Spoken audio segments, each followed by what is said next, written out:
Hey guys, how are you? It's Saturday morning and I figure it's time for a Sabbath Saturday walk. But what I really want to do is begin what I hope will be a series of talks on self-reliance. And today we're going to begin.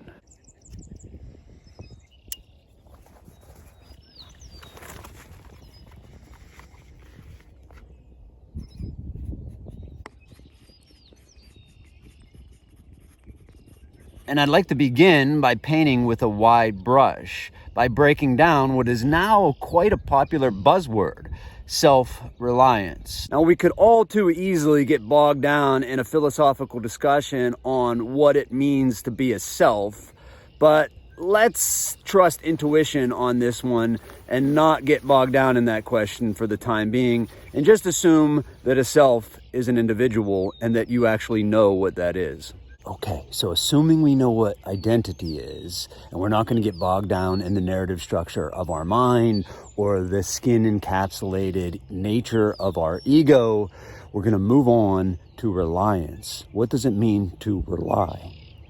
Well, we could easily just substitute reliance with rely, which will quickly get us to dependence. Hear the geese?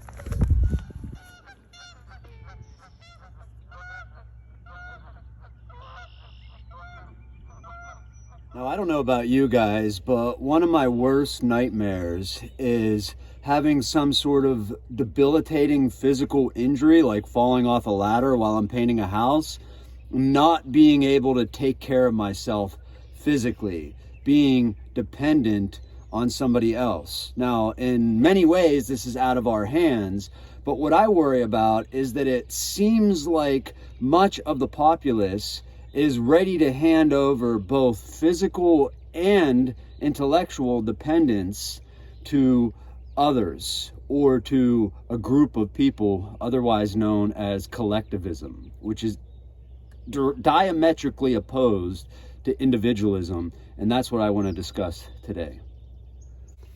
So much of what I want to talk about in this series is actually the nuts and bolts of how to prepare physically to take care of yourself, how to be more and more self-reliant in terms of gear and in terms of skill set and mindset.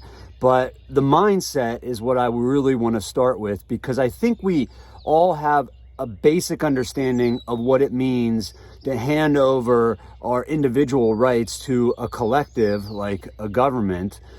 But I don't think we think as often about handing over our intellectual individualism, our ability to think freely and not be influenced by collective minds or groupthink. So might be a little heady, but stick with me. It's more important than the nuts and bolts, I promise.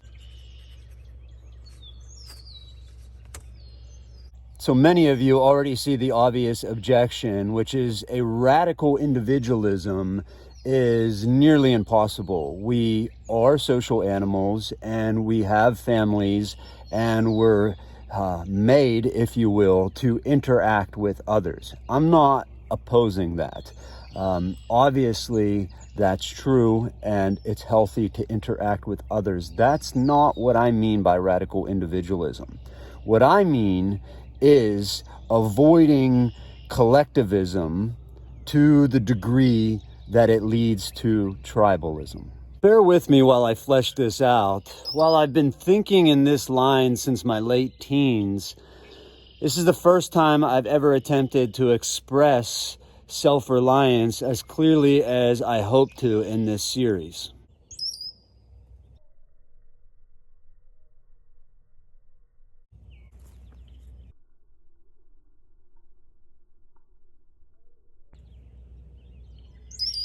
Don't get me wrong, tribalism is perfectly natural. In fact, it's probably unavoidable to some degree. But I'm not sure, in fact, I'm pretty much certain it's not healthy. The problem is we've been tribal for hundreds of thousands of years, if not a million, depending on your metric. But it's not clear how long we've been individuals, and therein lies the problem.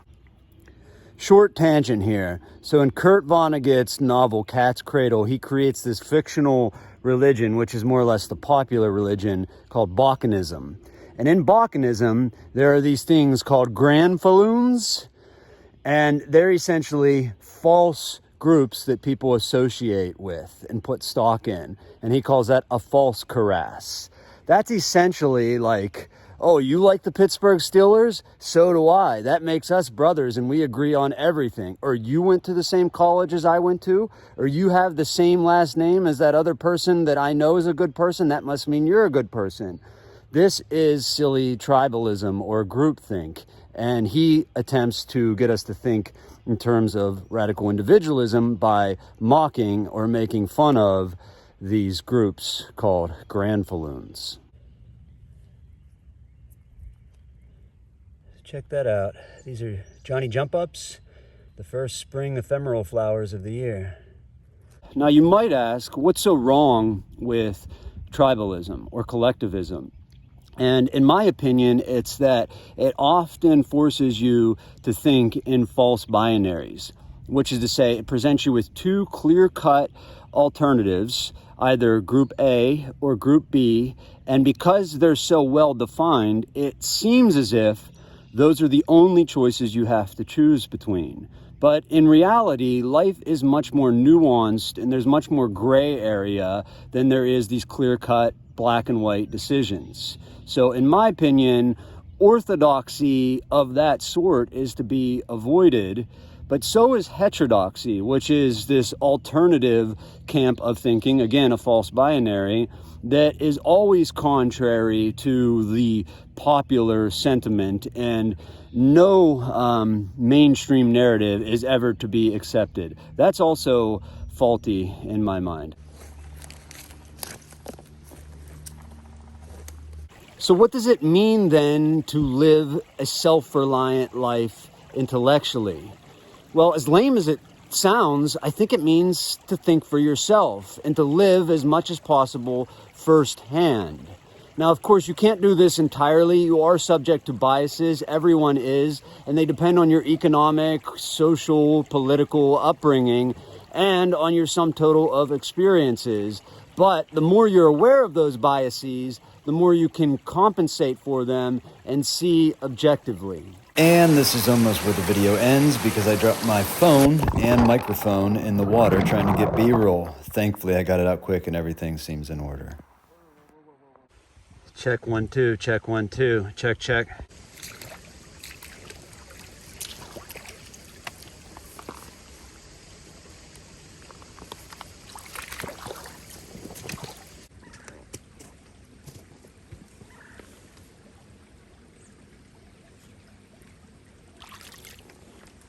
So Ayn Rand has this philosophy that she dubbed objectivism.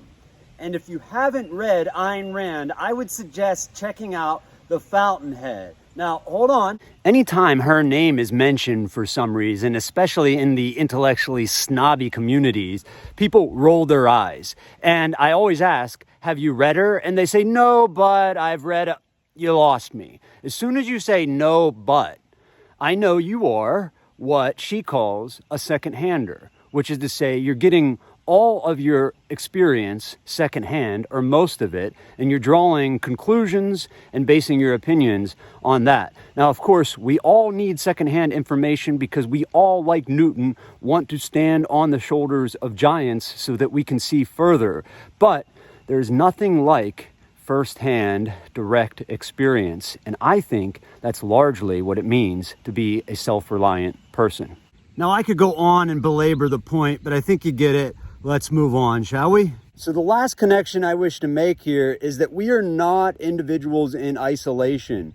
Of course we interact with other people's thoughts and feelings, and that's kind of the penultimate interaction, but ultimately we interact with what I'm going to call nature.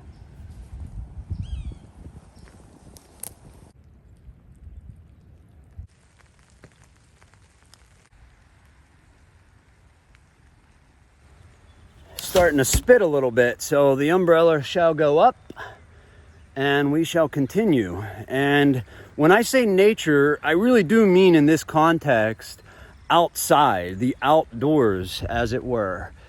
I don't know how we can talk about self-knowledge without admitting that we are part and parcel of something much bigger, right? We are mud people. We're mostly water. We're ultimately stardust. We're molecules. We're atoms. We are made of this stuff that we see all around us. So for me, self-reliance means paying a close attention to the stuff that we're made of. Onward. So the pursuit of more and more firsthand experience should naturally lead you to the conclusion that you have to experience and experiment more. And when your experience or experiments run afoul of conventional wisdom, you should be ready to deny the conventional beliefs of your culture. That's not always easy, but I think that goes without saying. In other words, you need to be ready to change your mind or even your worldview when you collect enough new data that runs contrary to already held sacred beliefs. And it stopped raining again. That's the tail end of winter in Pennsylvania for you. Some of you were amazed that only a week earlier we had this freak snowstorm.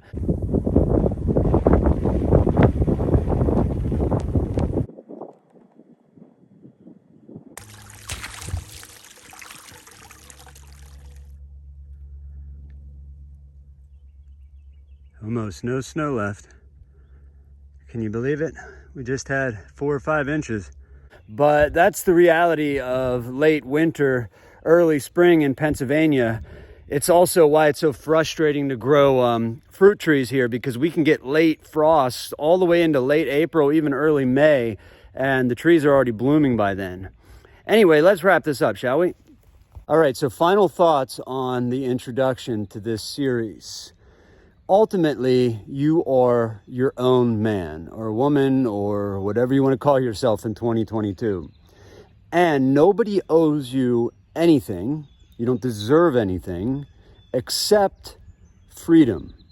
In my opinion, freedom, individualism, is everybody's birthright. That alone is your birthright. Especially as an American, we have it written into our Declaration of Independence that we are free to pursue happiness. That's not a trivial clause, even though it's been overused. So ultimately, to kick this off, I just want to say that individualism will very quickly lead you to a pursuit of freedom. And with freedom, hopefully, comes happiness. All right, guys, I hope that wasn't too heady. I hope it wasn't too much. I hope you'll stick with me. We are going to get into the nuts and bolts of what kind of skill sets you should acquire and what kind of gear you should have and where you should have that gear and when and how much and all of those things that are much more interesting, but this is more important in my opinion. So I hope you made it to this point. If you have, click that thumbs up, and please, if you're not, subscribe, stick with us. Lots more to come. Thanks and peace.